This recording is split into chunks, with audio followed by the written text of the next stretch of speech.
I invite you to turn in your scriptures to Revelation 13.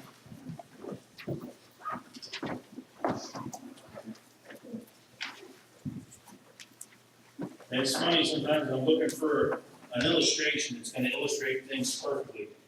And every now and then, the Lord just provides something, or somebody does something ridiculous that just makes it perfectly clear. And it's, you don't have to look too hard nowadays to find somebody saying something completely ridiculous. And so, and believing something completely ridiculous. And I got to go to a gathering this week of the Evangelical Connection. It was the Northeast jurisdiction. So there was people there from West Virginia all the way to Maine. And if you can picture where that ends up being, somewhere near Harrisburg, Pennsylvania. And so, and you got to hear some really neat and interesting stuff about people believing nonsense and what we need to do in the meantime. So here we go in Revelation 13. And I saw a beast coming out of the sea. He had 10 horns and 7 heads, with 10 crowns on his horns, and on each head a blasphemous name. The beast I saw resembled a leopard, but had feet like those of a bear, and a mouth like that of a lion. The dragon gave the beast his power and his throne and great authority. One of the heads of the beast seemed to have a fatal wound, but the fatal wound had been healed. The whole world was astonished and followed the beast. Men worshipped the dragon because he had given authority to the beast, and they also worshipped the beast and asked, "Who is like the beast? Who can make war against him?" The beast was given a mouth to utter proud words and blasphemies, and to exercise his authority for 42 months. He opened his mouth to blaspheme God, and to slander his name and his dwelling place and those who live in heaven. He was given power to make war against the saints and to conquer them. And he was given authority over every tribe, people, language, and nation. All inhabitants of the earth will worship the beast, all whose names have not been written in the book of life belonging to the Lamb that was slain from the creation of the world. He who has an ear, let him hear. If anyone is to go into captivity he will go. If anyone is to be killed with the sword he will be killed. This calls for patient endurance and faithfulness on the part of the saints. Before we go any further, I want to invite you to turn, if you want to, real quickly to Daniel chapter 7. I'm just going to read verses 1 through 6 in Daniel chapter 7, because I want you to see what Daniel saw and what John sees is the exact same thing. In the first year of Belshazzar, king of Babylon, Daniel had a dream, and visions passed through his mind as he was lying on his bed. He wrote down the substance of his dream. Daniel said, "In my vision at night I looked, and there before me were the 4 winds of heaven churning up the great sea. 4 great beasts, each different from the others, came up out of the sea. The first was like a lion. It had the wings of an eagle. I watched until its wings were torn off and was lifted from the ground, so that it stood on 2 feet like a man, and the heart of a man was given to it. And then before me was a second beast, which looked like a bear. It was raised up on one of its sides, and it had 3 ribs in its mouth between its teeth. It was told, 'Get up, and eat your fill of flesh.' After that I looked, and there before me was another beast, one that looked like a leopard. And on its back it had 4 wings like those of a bird. The beast had 4 heads, and it was given authority to rule." So hopefully we're starting to see that what John is seeing in Revelation isn't brand new. It's been seen before. He is seeing things that have been seen by the prophets of old, and it can be seen by anyone who has eyes to see and ears to hear. In other words, if you're filled with the Spirit, you can see spiritual things that John is seeing. The beasts that Daniel saw in chapter 7 are morphed into one in John's vision in Revelation 13. The beast in Daniel's vision was given authority to rule. The beast in John's vision was given power and a throne and great authority. The beast is the incarnation of evil. The beast is anybody in position of power who speaks and does the will of the devil on earth. And let me tell you, there's a lot of them. The beast has 10 horns, 7 heads, 10 crowns on swords, and blasphemous names. And he said everything this beast has is related to 2 things: intelligence, and its head, and power. That's what the crowns signify, dictating how people think. Tell me they don't want you to think a certain way. Tell me the world isn't trying to get us to think like they do. Because there are certain things we're allowed to say whenever it's just us. But you get out there in public, you're going to hear why you say that. Why? Why do we have to be careful how we proclaim the gospel? They want to tell us how to think. Many people will tell you that intelligence is power. And to a degree, it is to a degree. But not all intelligence is good. Adam and Eve, by eating a piece of fruit in the garden, gained intelligence, didn't they? But they brought a whole bunch of other stuff with it. There are many worldviews out there, but there's only one Christian worldview, one understanding of salvation, one God. Salvation is by faith, not by power or intelligence. Unintelligent people will inherit the kingdom of God. You don't have to be really smart, which is good. Keep some of us in there. We just have to have faith. The beast is given these things by the dragon, who happens to be Satan, who at the end of chapter 12 was standing on the shore of the sea, relegated to this spot. You see, Satan is relegated. He's been very relegated to this spot because Jesus defeated him. But giving his power and authority to anyone who would embrace his way of thinking and thereby taking on the identity of the beast. You see, there's two beasts in chapter 13. One comes out of the sea and one comes out of the land. Everything this beast has comes from the devil. His power, his throne, his authority. Everything it has to do with what goes on up here, how we think. The enemy wants to control how we think. The beast seems to have a fatal wound, it says, but the fatal wound is healed, and the whole world was astonished and followed the beast. In other words, there's a flaw in the beast. But it's still effective because people are still being duped by evil. How long ago did Osama bin Laden was he killed? Years. But people are still fighting for his cause. Why? Because they're buying into what he says. And if you want to trace the history back far enough, you'll find the same parallels in King Nebuchadnezzar, who Daniel was under. It's evil. And evil is gonna look like evil all the way through history, and it's gonna continue to look like evil all the way through history. If you don't think like they do, what was Daniel in prison for? For praying to God. He got written up for praying to God. They passed a law that said you can't worship anybody but the king. And we're not quite there yet. But stand back. And just wait for it. They don't like the way we Christians operate. They just don't. Verse 4 tells us that men worship the dragon because he had given authority to the beast, and they also worship the beast and ask, who is like the beast? Who can make war against him? Again, this is evil personified. Satan is being worshipped because the beast has authority. They're so enamored with the beast that they can't imagine anybody being able to stand up to him and make war against him. And notice what they do. If we ever shoot a hole in our argument, what do? They call us names. They got no argument for the cross. There's nothing about Jesus that they can say, no, he didn't. They just call us names. Because they think we're calling them names.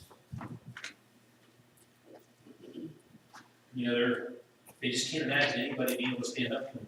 And verse 5 tells us the beast was given a mouth to utter proud words and blasphemies, to exercise his authority for 42 months. He opened his mouth to blaspheme God, to slander his name and his dwelling place, and those who live in heaven. Remember what he was accused of? Jesus was actually accused of blasphemy. He was claiming to be God. That's what blasphemy is, claiming to be God. Except in Jesus' case, guess what? He was right. He is God. He is God. This beast wants to utter blasphemous names because he wants us to think he's God. And that's what they do. If you can remember, back to Revelation 4, we saw the essence of discipleship from the 24 elders who bow down, who worship, and cast their crowns. Well, here we have the exact opposite. Blasphemy against God, slandering his name and his dwelling place. Basically, a refusal to worship God. Now, we can't pass a law that says you have to worship God. What's the first command? I am the Lord your God who brought you out of Egypt. Thou shalt have no other gods before me. I told you this before when I talk about sports teams. I like the Steelers. I don't have a second favorite team. If we don't win, I just assume they don't play the game. There's God. There is no God too. There is no, well, if we pray to God and it doesn't work, we'll try this. No, we worship God. And if we don't get what we want when we pray, we either keep praying or we realize, okay, maybe God's saying no on that. Maybe that billion-dollar prayer I pray, we need $1 billion. Maybe God's saying, no, I'm not just going to hand you $1 billion. You know, rest assured, Satan wants people to worship, but he wants them to worship him, not God. Keep in mind, this beast are impressive. This beast is impressive. People are wondering, who can stand up to this beast? The beast will try to get our focus off of God by dazzling us with words and thoughts. He'll try to substitute his own worldview in place of God's worldview. Remember, he's incredibly intelligent. He's really smart. Some people get really enamored with intelligence. Ooh, they're smart. We need to be more enamored with, ooh, they love Jesus. People are often duped by intelligence because it's couched and flashy and proud words. You know, I got to serve on the district committee on ordination when I was in Collinsville.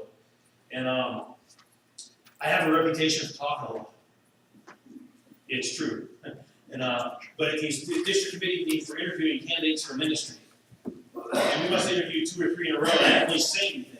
And eventually the superintendent says, "You're uncharacteristically quiet. How come you're not asking any questions?" And I didn't know what to say because in my mind I said, well, the only thing I really care about for these candidates going into ministry is, do you love Jesus? And do you want to see people get saved? And if I ask anybody those questions, of course they're going to say yes. You know? But I'm not looking for what their mouths say. I want to hear what their heart's saying. And you hear that by just paying attention and knowing somebody's heart. Do you love Jesus? Is that the only one you love? If I don't know how else to put it. I'm not going to ask somebody if they love Jesus. Point blank. Because their intelligence is going to say, looking for their heart. Can't be duped by intelligence or flashy words. Sometimes for me, the flashier the words, the more red flags are going on because you're trying to hide something by using flashy words. The beast was given power to make war against the saints and to conquer them. You do hear that. This beast, his war is against the saints. That's us. He has the power to conquer us. When people become infatuated with the beast and choose to believe him instead of Jesus Christ, Satan wins. The beast was given authority over every tribe, people, language, and nation. See, the beast doesn't discriminate either. It's all-inclusive beast. He doesn't even care what the message is, but Jesus is calling us out of the world to become one holy people. Not manifesting ourselves as a sovereign nation necessarily, but as a kingdom of people, totally set out for Jesus, living only for him. There's a difference. Verse 8 says, all inhabitants of the earth will worship the beast. Unfortunately, we can see that everywhere we look. People worship all sorts of things. From themselves to others, embracing all sorts of beliefs that are totally opposed to the Word of God. The Lamb was slain, says, from the creation of the world. Before God, God knew it before he created that redemption would be necessary. And if you believe that and worship him, your name is written in his book. There's a book somewhere, and I'm not really sure if God's going to pull out a physical book or if it's more, it doesn't really matter. John sees a book, and our name can be in that book. You know, I've seen my name a lot of places. You know, I used to be the sign out front, but the sign's not out front anymore. I've seen my name a lot of places. I remember the first couple times my name was in the newspaper, I was like, oh, my name's in the paper. Only one place we want to see our name. It's in that book. It's in that book belonging. Who's the book belong to? The Lamb. I can't write my name in that book. The Lamb writes my name in that book. Because he said, yeah, that one's mine. He's given his heart to me. He's mine. But if you're still worshiping the beast, then your name isn't there. Did you ever go someplace expecting to see your name? I mean, when they post the honor roll on the paper, you're like, oh, my name's not there. Oh, I had this recurring dream every now and then that I didn't actually graduate from college. My name wasn't on the list. It was like, then I got to wake up and, yeah, I finished. I never think I got a piece of paper that says so. He who has an ear, let him hear. How many times have we heard that? No pun intended. You have your ears on. I know they're all attached to your head, but are your ears, are you paying attention? Because John says, if anybody's going to go into captivity he will go. If anyone is to be killed with the sword he will be killed. You're going to make your bed, and you're going to sleep in the bed you've made. This calls for patient endurance and faithfulness on the part of the saints. Patience is not easy. Did John say, and this will be easy. There's no comma, and this will be easy on that sentence. Patience isn't easy. Endurance is not easy. Faithfulness is not easy. Evil is easy. Evil is all around. Worldviews that ignore God and ignore His Word and blaspheme His name are all around us. Now, unfortunately, many who claim to be Christians, claim to be part of the church, embrace some of these blasphemies. I'll give you a case in point. I'll give you a really good case in point. I have a lot of pet peeves. This is one of the biggest ones. Have you ever heard somebody say, put it this way, personally I believe this way, but I don't want to impose my beliefs on anybody else. That's a powerful lie of the enemy. So instead of imposing what you believe, you're going to impose the opposite of what you believe. Can you hear Jesus saying something like that? Can you hear Jesus saying, well, this is what I believe, but I'm not going to impose my beliefs on anybody else? Could you even imagine Jesus uttering those words? So if Jesus wouldn't say it, I mean, they made a big deal out of the what would Jesus do thing several years ago. I'm not sure if that's still a fad with all the wrist bracelets or not. But what would Jesus do? You know, if you can't recognize blasphemy when we see it, then we're already duped. And church, there are people out there who call themselves Christians who are literally wolves in sheep's clothing. And we're way past time to say, wolf, just because it looks like a sheep, mad like a sheep, and whatever sheep. If it's a wolf, we got to call it a wolf. And they say all the right things, but they don't love us, and they're not our friends. The event that I got to attend this week, boy, when the guest speaker confirmed for me, I wasn't sure. Sometimes I get an idea in my head, and I'm not sure if I'm right or not. I can pray about it, and sometimes God brings just the right situation along and confirms it. And I was at an event this week where the guest speaker shared those same words with us. And he said, those people aren't our friends. They don't love us. And he said that at jurisdictional conference. And as he was saying that, our previous bishop cut his microphone off because he didn't want him to say that. Because we all love each other and we're all friends. The wolf in sheep's clothing is not our friend. I don't know if that makes me the bearer of bad news or what, but the wolf in sheep's clothing is not our friend. When truth is spoken, evil can't stand it. Right up, cutting off a microphone. So somebody who has the right to free speech, who has the right to say what they want, who has time to say what they want, is not able to say to the room because the person in charge doesn't like the words that are coming out. The beast seeks to shut up any who don't bow and worship it. That's just what it does. So what do? John says this calls for patient endurance and faithfulness. Proud people who embrace the beast will tell you all sorts of things that try to persuade you to believe them. The details have changed over the years, but these blasphemies usually center around several things. Life and death, God's plan for human relations, and ultimately who Jesus is and what is necessary for salvation. They'll tell you things that sound very nice, but they're very false. It's the utmost importance that have our ears on, right? Got to pay attention so we aren't duped. This beast is all about a worldview. He's all about what you think. He's smart, he's clever, and he's evil. You know what? He hates us. He hates us. And those who follow it hate us too. You'll be ridiculed if you don't believe him. Just watch the news. I feel like I kind of stop watching the news. I'm getting made fun of. They're making fun of me, because I believe a certain way. I'm going to simply leave us today with 3 words: patience, endurance, faithfulness. Let's pray. Father God, we pray, Lord, you would show us the way. Lord, we know the way. Just give us the courage, the strength, and the patience, endurance, and faithfulness to walk in it. Lord, there's a world out there that hates us. Its hatred is growing more and more. Lord, let us not be overcome by evil, but as overcome evil with good. Lord, we speak in truth, proclaiming your truth, Lord, in bold ways. Lord, we need you. We need your Spirit, Lord. We need to move in the power of the Holy Spirit. Lord, bless us and fill us with that Spirit and your Holy Spirit in your name. Amen.